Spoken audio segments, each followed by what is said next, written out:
Rob, you're on. What's up, what is that? The 5,000 me took this. Way down. Like, we knew it. We knew he was scum. I just go, who's the Well, 5,000? and it was also like back. I will say this, with ace queen off there, Fancy for 5,000. Brewer is going to be sick when he's called by Rob.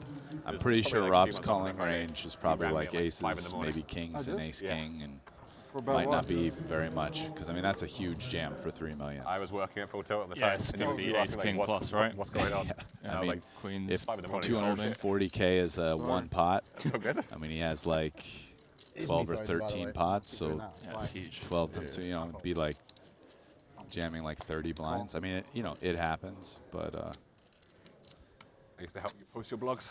I wonder if Rob even calls queens there. I'd be curious. Certain he doesn't call jacks. All in. All in.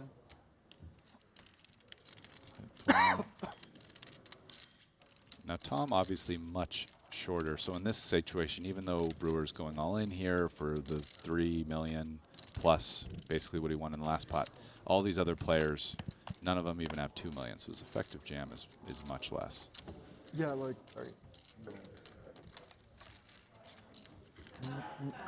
Brewer picking up back-to-back hands, back-to-back pots even. I excuse a lot of mistakes people make, like we're all human, but what happened after Black Friday, I didn't excuse. You know? Of course. Before it was like, okay, I'm not saying I would have done the same, or like there was definitely things that I didn't think were cool or were right, but they had a lot of options to save after Black Friday. Really a very low-level employee, so I didn't have many insights to give you, unfortunately. Well, no, I mean I had a lot Yeah, of insights from like a lot of different places.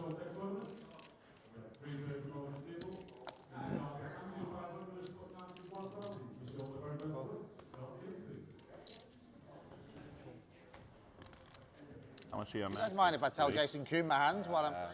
That's And then he fine. can tell me what to do? 3.1 or something. Yeah, of course, no problem. Is that called ghosting? Yeah, it's totally.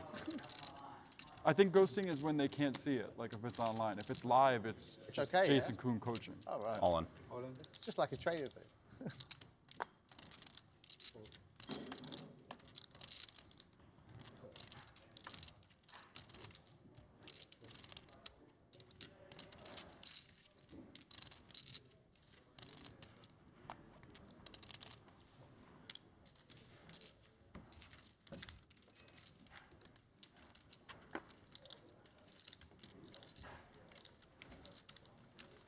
Yeah, like I didn't want to be involved in it. I just thought I ended up feeling like a responsibility because I thought they could have pretty easily made it, done a deal where it was clear everyone was probably going to get paid back. Because I knew enough of the internal and everyone was freaking out and like, yeah. They definitely tried too hard to save themselves at the expense of the players. Right, and I didn't really agree with that, but I was like, at least I think they could have done a deal that was like, someone anteed up 5 sorry. would get double if they I got if they did a better deal, I was just and gonna that use money 50 so we would can go to the company speed up. unless they got double, and But you owe me another that person had 25. the right to get the company for legal liability and whatever. And everyone would just been like, okay, at least probably get more money.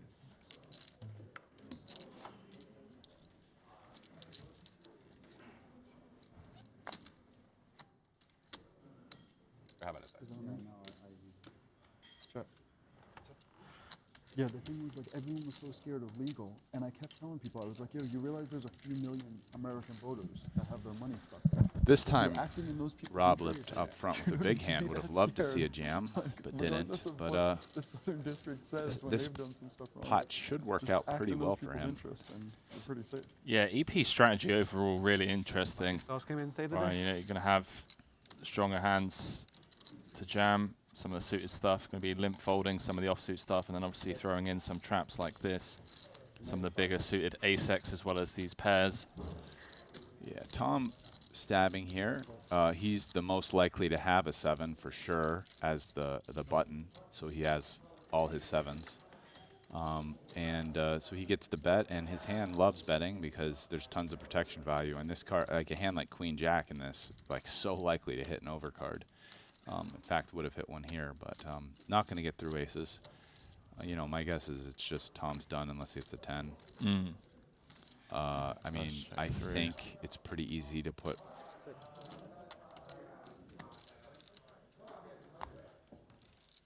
And Rob. Just like that, huh, Rob? Let's take another one. And just like that, eh? Rob Young up to just shy of 6 million chip leader here. event number 3, 20,000 Seven euro what? short deck here at the Gran Via Madrid. I raised, he re-raised, I called. No. I check raised, like ace jack 5. Ken. Ace king, maybe even ace queen. Obviously like 2 pair plus. His flop call, whatever. I mean, fine, like good play, nice call, re, that's fine. His turn call, like, come on, man, you know, what are you doing, you know?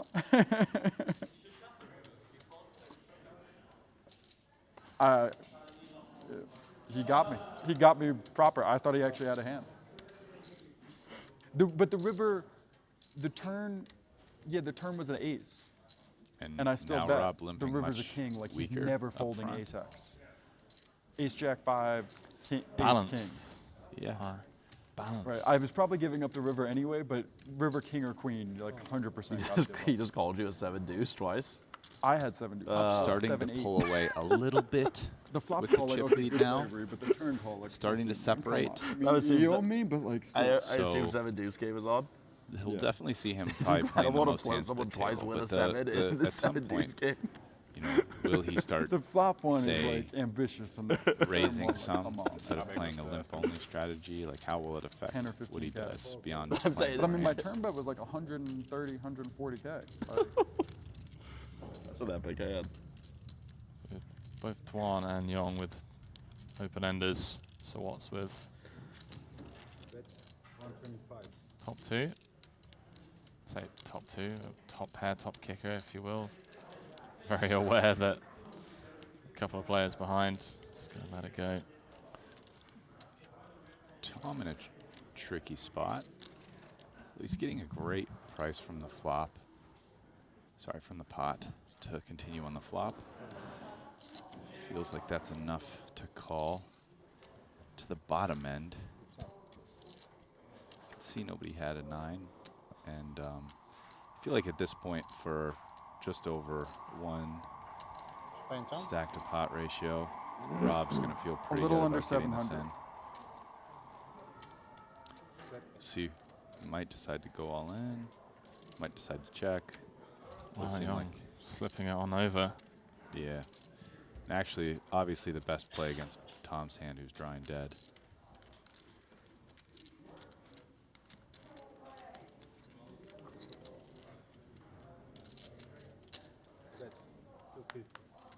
There was this hand like maybe half hour before, Yeah. and like usually if I'm in a pot that's about to get big or maybe gonna get big, I don't talk in the middle of the pot. Yeah. And I raise and re-raises, and I cut out like 120,000 to re-raise. Don't wait and to I, go. Like go like this, and as I'm like there, he's like looks at my hand, turns around and grabs a whiskey. And I'm just like pause for a second. I'm like, what the fuck? Okay. And I start talking, and then I raise. He folds, and I show 7 deuce that hand. And so this one's like half an hour later. That's funny. He was just like, I'm over it. It's not happening again. It was just so weird. It was like Yeah. the way he like reached for his whiskey. It was like a second or two too early, you know, where it was just like, what are you doing? Like, how do you not, you know? And so I did actually think about it. I was like, I'm pretty sure Go. I'm still raising. But like, Ace, king that was weird. off. What's going You on? were Very good hand. You were at the table when Alec like called out Tolan against Gaelic, right? That was a weird one. Yes. That was Yeah. weird. I was just thinking about that. From a later position, you're going to see If I more was in Garrett's jams. spot, I would feel obligated to still bet whatever hand. Yeah, I was surprised that he chose to check back. He had like a, I feel like he had like a rough. He was like That's true. frustrated. Actually, if you were losing, then it Yeah, maybe is yeah, yeah. different. Because then, Like, that, I I don't didn't think. realize. I think if he's like even, he would. Yeah, I don't think he would ever find the check back, but Ball it was or so it was just so weird. Like I would throw me off too. You're like in the middle of betting, and you're like, Oh, of course, yeah. But I didn't think. Usually, like if I think anyone might have a little angle, then if they mess up, I max exploit. But Yeah. I didn't. I think Eric. Just yeah, I've played with him a reason why. I think he just was like literally was just like I'm not folding to any amount. Was it?